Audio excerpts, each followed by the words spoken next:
মাগো, আমায় ছুটি দিতে বল। সকাল থেকে পড়েছি যে মেলা।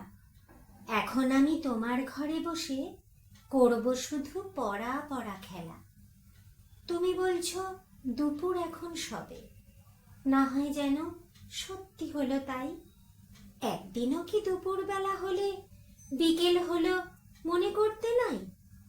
আমি তো বেশ ভাবতে পারি মনে। সূর্যি ডুবে গেছে মাঠের শেষে, বাগদি বুড়ি চুবড়ি ভরে নিয়ে শাক তুলেছে পুকুর ধারে এসে। আধার হলো মাদার গাছের তলা, কালি হয়ে এলো দিঘির জল। হাটের থেকে সবাই এলো ফিরে, মাঠের থেকে এলো চাষির দল। মনে কর না উঠল সাঁঝের তারা, মনে কর না সন্ধে হলো যেন।